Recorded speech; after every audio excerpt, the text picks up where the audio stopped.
Hi guys, welcome back to my XVS guide. Now I'm gonna review Grimlord Sakura, so let's start from her stats. I must say that her stats are pretty decent. First, her survivability. Her health, defense, spirit are much better than most your DPS. First, her health, she gets 120% health boost, and she also gets 100% equipment boost. It is not big, but yes, maybe quite useful a little bit. Now, talking about magic stats, she is also amazing because first, she has 250% boost. That's pretty high. The usual number you get is 200%, and she also has 250% true double hand. How's that not insane? And not only that, she gets 300 raw magic boost. Wow, that's pretty decent. Those 300 raw magic boosts not affected by abilities or anything, but still it is pretty high, 300. So wow, really amazing. And on her Brave Shift form, she has true dual wield 100%, but I don't think you should make her into true dual wield because you don't have plus 6 times change damage modifier, while if you stay on true double hand form, if you equip her STMR, there is one benefit. You're gonna get huge or higher damage modifier compared to one-handed rod, because her weapon, the spear, the Trustmastery Word, it has 1.3 times damage modifier average. Okay, yeah, that sounds about it. So quite amazing. And on her Brave Shift form, she has 150% human, undead, and demon killer. Wow, that's pretty decent. And 100% fatal damage protection. And the best part is her Brave Shift form is permanent unless you choose to revert back to normal form. So you don't need to worry, okay, if you don't care about element, or yeah, you simply want to get best killer, you don't need to confuse or thinking when which form you want to use, okay, because limited duration. Simply stay on Brave Shift form. Really great. Okay, so enough about the stats. Now let's talk about her abilities. So on her normal form, she is a support and a chainer. For chainer, she able to chain with Chaos Wave Awaken. So on Chaos Wave Awaken, she is limited to fire element. But for bolting strike, whoa, she is flexible because it is like Wildcard Ace and Benevolent Beauty Ram.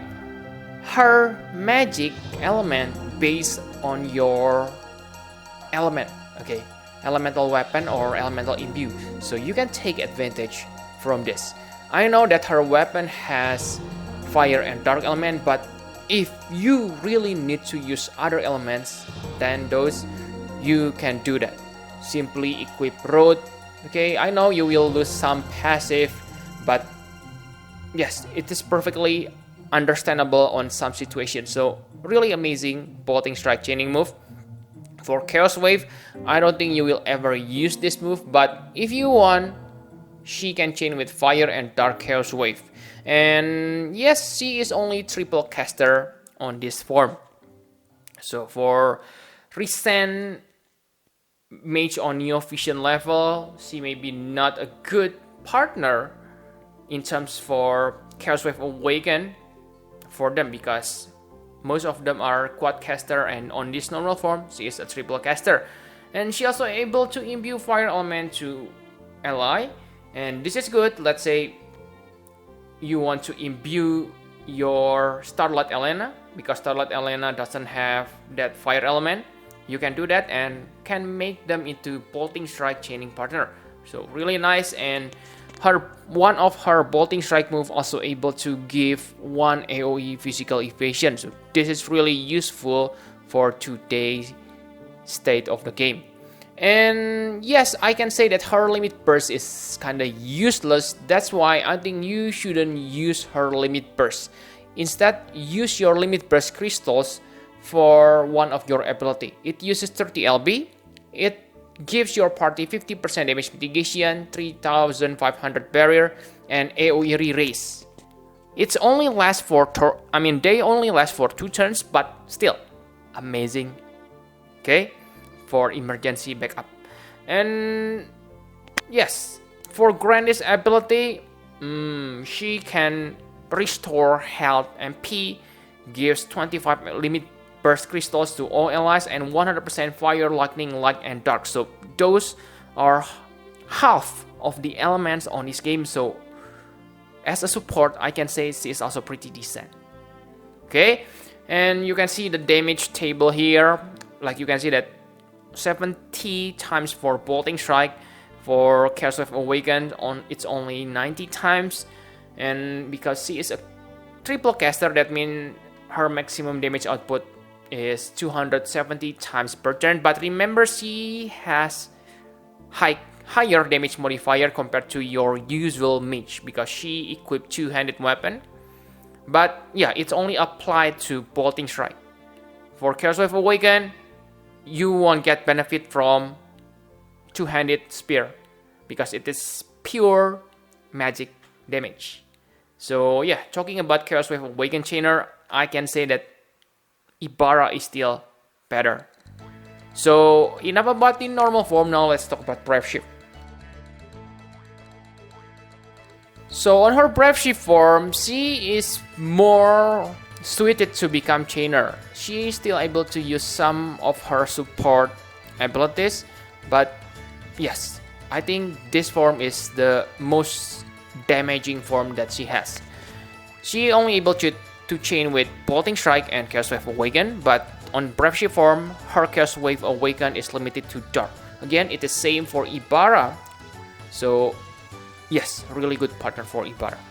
And yes, on this form, she imbued Dark Element to one ally instead of Fire, but still, since your Bolting Strike chain imperil both Fire and Dark, you don't need to worry about that. And yes, the special thing about this form is she is a quad caster. So wow, this is decent.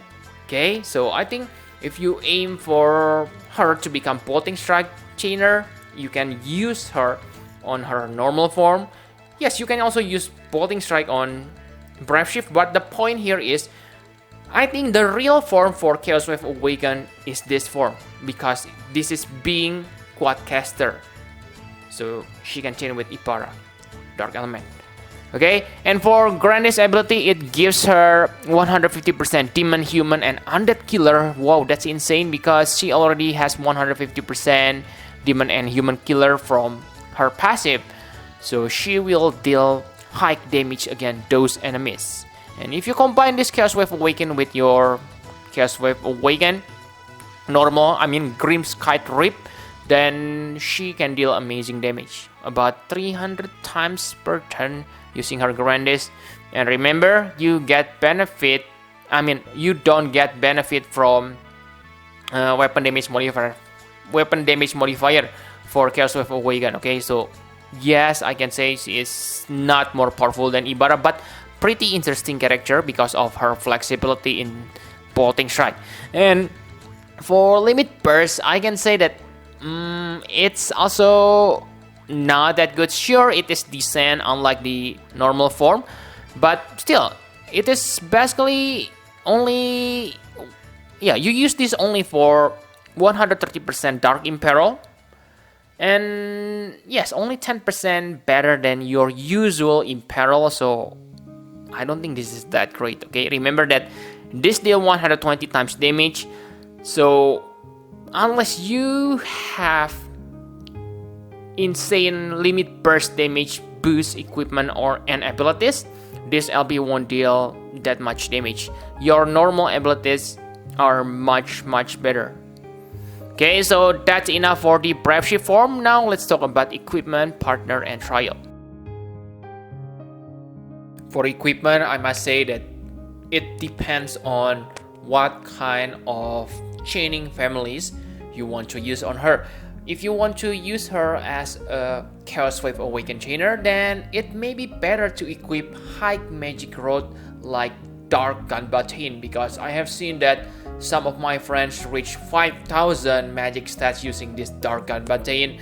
Really nice, but I think if you plan to use her as a bolting strike chainer, then it's probably better to equip your Trust Mastery Word, because remember it is two-handed spear, so you can get up to 160% bonus damage modifier. So I'm not sure, I haven't done calculation on this thing. So what I can say is maybe it deals better damage compared to raw magic boost. Okay, so just do experiment with it.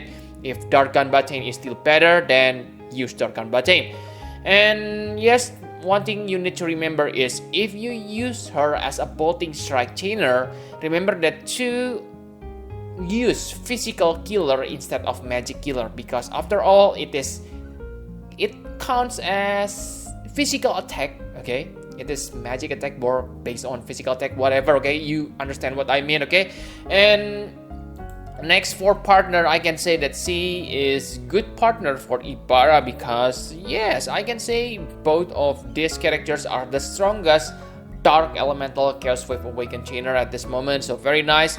Ibara also able to chain with bolting strike, but if you remember, her bolting strike chaining damage is below standard, so maybe not good for bolting strike. You want to pair Grimlord Sakura with like Starlock Elena, also Lucius, and also Yoshikiri, because like it or not, Yoshikiri also quite good in terms of bolting strike chainer. Okay, he can imbue Grimlord Sakura with additional element. And also remember, if you cannot use fire and dark weapon, then don't equip those, that Trust Mastery Word, because it forces you to become dual elemental attacker. Okay, so enough about equipment and partner. Now let's talk about trial. For trial, she is also good. Maybe her killers are not useful on most recent trials. Maybe they are only useful for Dark Vision, but you can use Grimlord Sakura on all of recent trials. For Shinryu, she can use Dark, same for Curl. And for Intanger, she is also very good, because remember that her bolting strike always imperil enemy fire and dark resist. That way, you don't need to worry about dispelling Scorn of Intanger stats. You can reapply the imperil easily, unlike other characters. And for Scorn of Antenola, sure, she can also be useful on this part, because her Chaos Wave Awaken are AoE attack. So really superb for most recent trials. So about trial, my conclusion for Grimlord Sakura,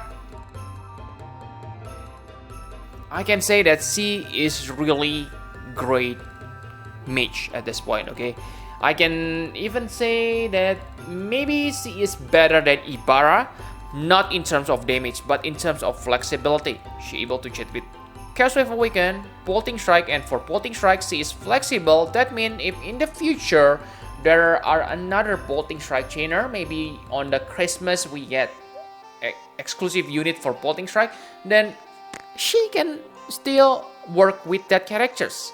You don't need to worry about the weapon being fire and dark element.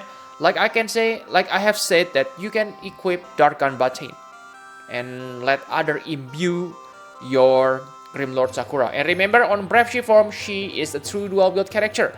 So yes, I don't recommend that usually, but if you need emergency chaining partner, you can do that. That's amazing. And yes, like that Spear usually has Dragon Killer. That means she is also a great Dragon Killer when you need her to be. And yes, the only thing maybe I don't like about her is her Trust Mastery Word. It is not bad on her, but it is bad for other characters. Okay, I think she's the only one who can utilize this Trust Master to the fullest. And for STMR, again, it is not bad for her, but on most characters it is bad, especially it is being an STMR. Actually, this one is maybe good for, let's say, like Irate, because Irate also bought Spirit, also need Spirit, equipment Spirit. But again, maybe in the future we're gonna get like Neo Vision, Xuanwu, and Qinglong, where let's say we need to get this equipment Spirit boost. At that time, this STMR is good. And I can say that this STMR is not a real STMR. I mean, not as hard to get like other STMR, because remember on this banner, the rainbow rate is 35%. So it's not easy to get Grimlord Sakura, but it's still easier compared to get your normal STMR. That's what I mean. Okay, so really interesting characters. If you ask me which one do I like, Lucius or Grimlord Sakura, I gonna pick Grimlord Sakura. Okay, so yep, thank you very much for watching. Please hit the like button and subscribe to my channel for more Final Fantasy Pro Apex Guide. Bye bye guys!